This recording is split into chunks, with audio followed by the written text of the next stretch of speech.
본문의 생명의 말씀 사도행전 2장 14절에서 21절 말씀입니다. 한 절씩 교독하고 마지막 21절은 합독하시겠습니다. 제가 먼저 읽겠습니다. 베드로가 11사도와 함께 서서 소리를 높여 이르되 유대인들과 예루살렘에 사는 모든 사람들아, 이 일을 너희로 알게 할 것이니 내 말에 귀를 기울이라.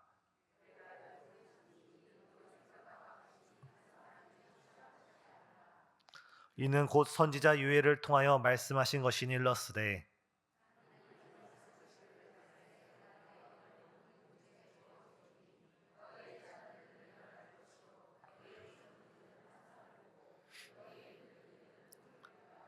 그때 내가 내 영을 내 남종과 여종들에게 부어 주리니 그들이 예언할 것이요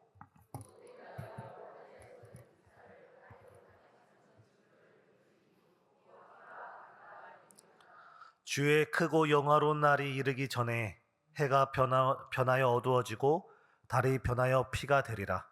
누구든지 주의 이름을 부르는 자는 구원을 받으리라 하였느니라. 아멘. 오늘 말씀을 함께 읽을 때 오늘 말씀은 우리에게 너무나 익숙한 말씀이고 우리 성도님들은 눈은 감아도 사도행전 2장 1절부터 우리가 읽었던 21절까지 한 토시도 빼먹지 않고 다 암송할 줄 믿고 싶습니다. 오늘 말씀은 크게 두 가지로 구분해서 말씀드리겠습니다. 첫 번째, 오순절 마가의 다락방, 그 뜨거운 성령 강림의 역사가 어떻게 일어나는지 그 현상들을 살펴본 다음에 그것이 베드로의 설교를 통해서 어떻게 신학적으로 해석되고 성경적으로 우리에게 어떤 의미를 가져다 주는지 이 두 가지 측면으로 오늘 본문을 살펴보고자 합니다. 오늘 말씀을 살펴볼 때 이 시간 하나님께서 찾으시는 그 사람, 하나님께서 찾아서 금년도 우리 교회 가운데, 금년도 이 시대 가운데, 금년도 우리 인생 가운데 주께서 쓰시겠다는 그 한 사람이 바로 제가 되고 우리 성도님이 되시길 예수님의 이름으로 축복합니다. 오순절이 되었을 때, 주께서 약속하신 그 날이 되었을 때 사도행전 2장 1절부터 4절을 보면 호련히 하늘로부터 급하고 강한 바람 같은 소리가 마가의 다락방에 충만하게 됩니다. 이곳 저곳에서 눈에 보이지는 않지만 분명한 성령의 그 강풍의 소리가 들려오기 시작하는 겁니다. 성경에 하나님의 영, 하나님의 호흡, 하나님의 생기, 이것을 가리켜서 루아흐라고 말합니다. 창세기를 보면 하나님께서 친히 흙으로 사람을 만지시고 그 코에 생기를 불어 넣었을 때야 비로소 그 사람이 살아났습니다. 하나님이 흙으로 사람의 형체를 만든다 할지라도, 아니 우리가 아무리 AI 과학기술, 많은 기술이 발전한다 할지라도 우리가 겉모양은 사람과 비슷하게 만들 수 있어도 그 코에 하나님의 생기, 루아흐가 들어가지 않으면 그것은 사람이 아니라 죽어있는 시체, 죽어있는 흙더미에 불과합니다. 오늘 우리가 그렇습니다. 우리가 심장이 뛰고 우리 전신의 피가, 뜨거운 피가 흐르고 있다 할지라도 지금 이 시간 우리 심령 가운데 하나님의 루아흐, 하나님의 생기의 바람, 하나님의 호흡이 우리 마음 가운데에 불어오지 않는다면 우리는 단지 한 줌의 흙더미에 불과하고 우리는 부서져 버리는 연약한 먼지에 불과합니다. 그런 연약한 우리들에게 하나님의 생기의 바람이 불어올 때, 하나님의 성령의 바람이 불어올 때, 하나님의 살리는 놀라운 능력의 바람이 먼지와 같은 우리에게 불어올 때 우리는 살아나고 능력의 주인공이 될 줄 믿습니다. 작금의 현실을 바라볼 때, 지금 이 시대에 대한민국을 바라볼 때 설교 때마다 이런 말씀을 드리는 것 같지만 희망을 발견하기가 쉽지 않습니다. 우리나라의 정치 현실을 바라볼 때 정말 여야를 막론하고 혼란스럽고 어지럽고 무엇이 길인지 헷갈리기만 합니다. 또한 경제를 바라볼 때 우리 내수 시장도 어려운데 지금 국제적인 이 정세 속에 우리나라의 앞길이 전혀 보이지 않습니다. 이런 세상적인 시선뿐만 아니라 교회의 앞날을 바라볼 때, 우리의 믿음의 앞날을 바라볼 때 우리에게 장밋빛 내일이 약속된 것이 아니라 왠지 어두운 내일이 우리를 기다리고 있는 것만 같습니다. 이번 주 월요일 국민일보에 실린 기독교 사회문제연구원에서 발표한 기독교인, 비기독교인 사회문제 인식조사라는 그런 통계가 발표되었습니다. 이 통계는 여러 가지 통계가 있는데 제 눈길을 끌었던 통계는 비기독교인들에게, 종교를, 비종교인, 교회를 다니지 않고 종교를 가지고 있지 않는 우리나라 비종교인들에게 종교들에 대한 호감도를 물어봤습니다. 기독교에 대해서 어떻게 호감을 가지고 있습니까? 불교에 대해서 혹은 다른 종교에 대해서 어떻게 호감을 가지고 있습니까? 물어봤을 때 종교 호감도 중에 우리나라 4대 종교 중에 기독교가 14.3%로 호감도가 가장 낮게 나왔습니다. 다시 말해서 길거리에 다니는 100명의 사람들 중에 100명 다 종교를 가지고 있지 않는다면 그 가운데 14명만이 기독교에 약간의 호감을 가지고 있다는 것입니다. 어떻게 보면 우리가 교회의 내일을 바라볼 때 교회의 내일도 암울한 것이 현실입니다. 하지만 우리는 이때 우리의 시선으로 보고 우리의 육신으로 보면 우리는 아무런 소망을 발견할 수 없고 희망을 발견할 수 없지만 우리 오늘 성경 말씀을 통해 하나님이 일하시기 시작하면 아무리 절망스러운 상황도 하나님께서 소망으로 변화시켜 주실 줄 믿습니다. 에스겔 골짜기를 바라볼 때, 에스겔이 그 골짜기를 사방팔방 이리저리 바라볼 때 그 골짜기에는 마른 뼈들이 가득했습니다. 뼈가 가득한 것이 아니라 뼈가 가득한 것을 보았고 그 다음에 그것이 말랐더라 표현되어 있습니다. 뼈가 가득한 것을 볼 때 생기가 없고 이미 죽어 있고 소망이 없고 희망이 없는데 이미 말라 비틀어 버려서 다시는 살아날 수 없는 그 뼈들을 볼 때 하나님께서 그 뼈에 대해서 대언하기 시작할 때 뼈가 맞춰지기 시작하고 또 하나님께서 에스겔을 통하여 생기의 바람이 불어오기 시작했을 때 그 뼈 가운데 힘줄이 생기고 살이 생기고 다시금 하나님의 호흡이 들어가서 하나님의 군대가 된 줄 믿습니다.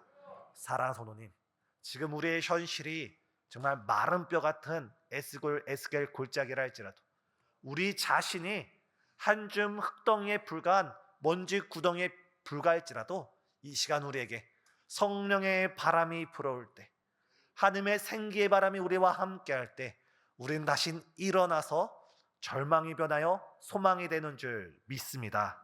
바로 이 시간 우리가 이 시간 기도할 때 우리 심령에, 우리 교회, 우리 가정에, 이 나라에 생기의 바람이 불어오도록 성령의 바람이 가득 불어오도록 함께 기도해 주시길 바랍니다. 제가 이번 한 주 새벽 기도를 인도하고 이 자리에 앉아서 기도할 때 다른 기도보다 이 기도를 가장 먼저 했습니다. 주님, 저에게 생기의 바람을 불어주시고 성령의 바람을 불어주시되 산들 바람이 아니라 단지 작은 미풍이 아니라 정말 강한 태풍과 같은 성령의 바람을 불어주셔서 독수리가 창공을 누비는 것처럼 제가 성령에 충만해서 창공을 누비는 그 한 사람 되게 해주세요. 사랑하는 성도님, 우리가 하나님께 쓰임받는 것 산들 바람에 흔들리는 바람개미가 아니라 성령의 바람에 이끌려 창공을 누비시는 하나님의 성령의 사람 되시길 예수님의 이름으로 축복합니다. 두 번째, 오늘 오순절 마가의 다락방을 바라볼 때 두 번째 나타난 현상은 마치 불의 혀처럼 갈라지는 그 불이 각 사람 머리 위에 하나씩 있었습니다. 우리가 출애굽기 3장 2절을 보면 떨기나무 가운데 하나님의 불이 붙었고 모세는 그 떨기나무를 통해서 하나님을 바라봅니다. 근데 사실 이 떨기나무는 모세 자신을 상징합니다. 이 떨기나무 잠시 타다 없어질, 우리가 떨기나무 하면은 그냥 가시나무로 생각하는데 사실 이 떨기나무는 먼지 구덩이에 불과하는 이런 가시덤불에 불과합니다. 2, 3초면 타고 없어질 만한 모세였지만 하나님의 성령이, 하나님의 불이 그 떨기나무 가운데 임했을 때 그 떨기나무는 하나님의 영광이 나타나는 귀한 통로가 되었습니다. 모세 가운데 하나님의 영이 함께할 때 모세는 민족을 이끌 수 있는 귀한 지도자가 되었습니다. 사랑하는 성도님, 우리는 가시덤불에 불과하고 잠시 있다 사라지는 나뭇가지에 불과하지만 우리에게 하나님의 성령의 불길이 함께할 때, 우리에게 하나님의 뜨거운 역사가 나타나기 시작할 때 하나님께서 우리 한 사람을 통하여 민족을 변화시키고 교회를 변화시키고 가정을 변화시켜 주시는 줄 믿습니다. 사무엘 말씀 한 말씀 더 드리면 사무엘상 3장 3절을 볼 때 엘리 제사장은 자기 처소에 누워 자고 있었습니다. 바로 영적으로 어두운 그 시대 가운데 하나님의 사람 사무엘은 여호와의 전에 누워서 자는데 그 표현을 보면 이런 표현이 있습니다. 여호와의 전에 하나님의 등불이 아직 꺼지지 아니하였다. 다시 말해서 다른 사람들은 다 처소에서 졸며 잘 때 사무엘, 어린 사무엘만큼은 하나님의 성전에 나와서, 성막에 나와서 그 하나님의 전에 있는 하나님의 등불을 지키는 일, 그 불씨가 꺼지지 않는 일에 주인공이 되었다는 겁니다. 사랑하는 성도님, 이 시간 우리 교회 신생주한교회 성도님만큼은 우리 교회 기도의 불씨가 꺼지지 않게 기도의 자리를 지키는 그 한 사람이 되시길 예수님의 이름으로 축복합니다. 다른 사람들은 춥다고 나오지 않고, 피곤하다고 나오지 않고, 바쁘다고 나오지 않고, 귀찮다고 나오지 않다라고 여길 때 우리가 하나님의 사람에 대해서 기도의 자리를 지키고 기도의 불씨를 지키는 그 한 사람이 될 때 하나님께서는 사무엘을 통하여서 이스라엘 왕조를 변화시켰고 모세 한 사람을 통하여 이스라엘 역사를 변화시켰던 것처럼 기도의 자리를 지키는 그 한 사람을 통하여 주님께서는 우리 가정과 우리 교회와 이 시대를 변화시키는 줄 믿습니다. 이렇게 오순절에 각양각색의 여러 역사가 일어났을 때 이 모든 현상이 일어난 다음에 오늘 우리가 읽었던 본문을 보면 베드로는 이것을 신학적으로, 이제는 성경적으로 다시 해석해 주기 시작합니다. 사도행전 2장 14절, 사도행전 2장 14절 저희 다 같이 읽겠습니다. 베드로가 11사도와 함께 서서 소리를 높여 이르되 유대인들과 예루살렘에 사는 모든 사람들아, 이 일을 너희로 알게 할 것이니 내 말에 귀를 기울이라.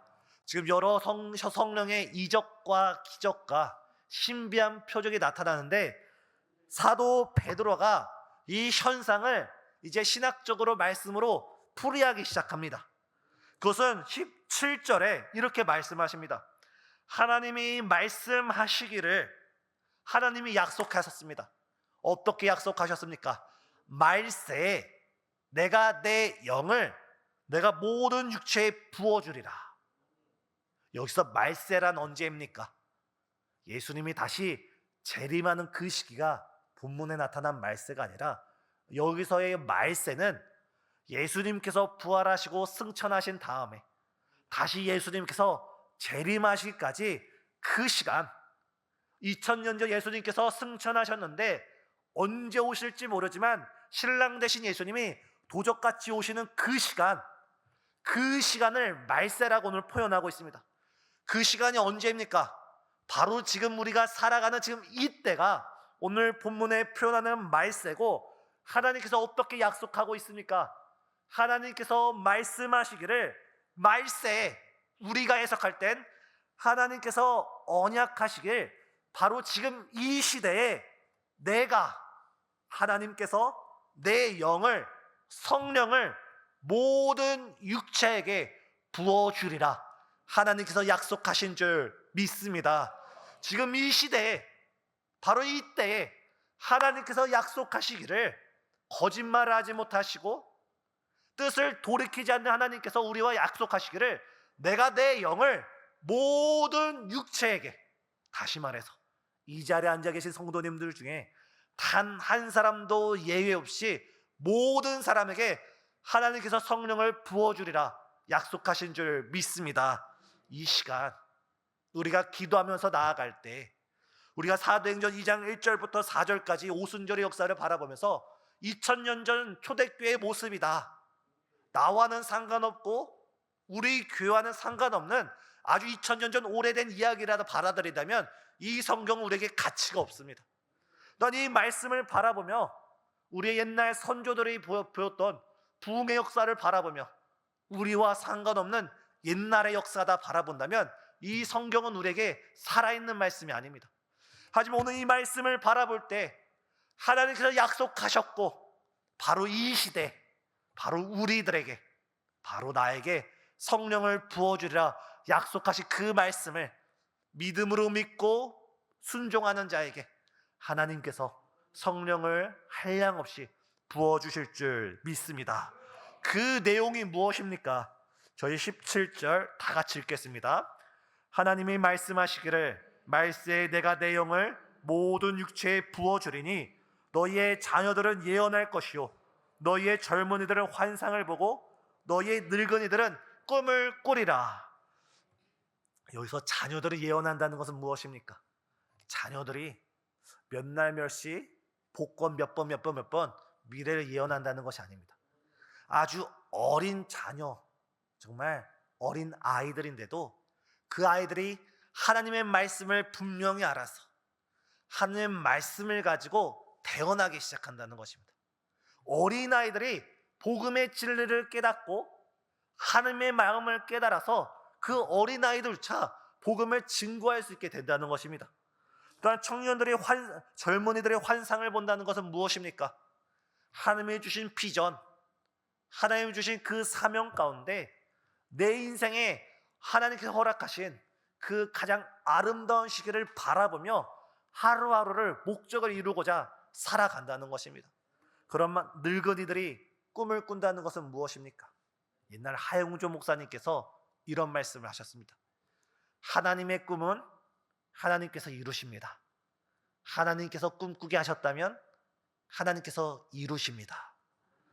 75세 아브라함에게 하나님께서 독자 이삭을 꿈꾸게 하셨고 그 독자 이삭을 하나님께서 선물로 주셨습니다.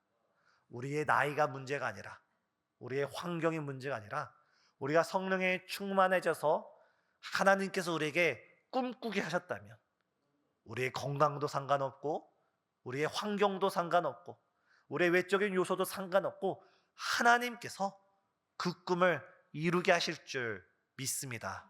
바로 이것이 성령 충만한 자들에게 주시는 하나님의 놀라운 약속, 축복입니다.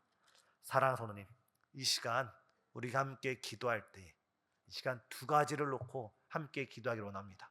가장 먼저는 주님, 주께서 마지막 때에, 아니 지금 이 때에 주의 약속하신 성령을 모든 사람들에게 부어주신다 약속하셨습니다.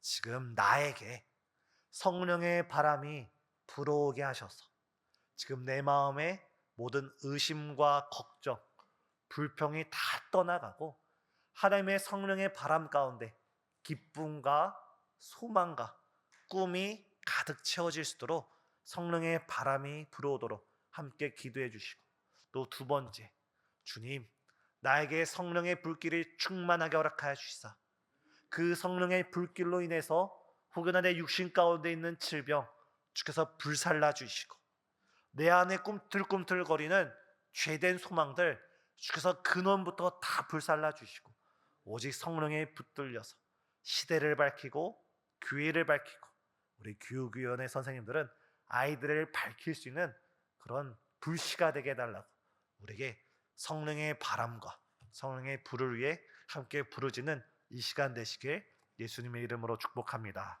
다 같이 기도하시겠습니다. 사랑과 은혜가 충만하신 하나님, 한파가 몰아치는 이 저녁 가운데 주의 말씀을 사모하고 하나님의 은혜를 사모하여서 원근 각처에서 수많은 성도들 이 자리에 모이게 허락하여 주심에 진실로 감사합니다. 이 시간 우리가 말씀에 의지하여 기도하오니 말세에 내가 내 영을 모든 육체에 부어 주리라 약속하신 주님, 바로 지금 이 금요 예배 이 순간 가운데 주의 이름을 부르며 간구하며 부르짖는 모든 성도들에게 성령의 충만한 역사 허락해 주시옵소서. 우리 마음 가운데 성령의 바람 불어오게 허락하여 주시사 모든 근심과 걱정과 염려 떠나가게 하여 주시옵고, 하나님의 주시는 신적 꿈과 비전이 우리 마음 가운데 채워지게 역사하여 주시옵소서. 우리에게 성령의 불씨를 충만케 허락하여 주시사 우리 몸속에 있는 모든 연약한 질병들 불살라 없어지게 하여 주시옵고, 오직 시대를 밝히고 교회를 밝히고 많은 영혼들을 밝힐 수 있는 주의 귀한 등불 될 수 있도록 우리를 사용하여 주시옵소서. 예수님의 이름으로 간절히 기도드리옵나이다. 아멘.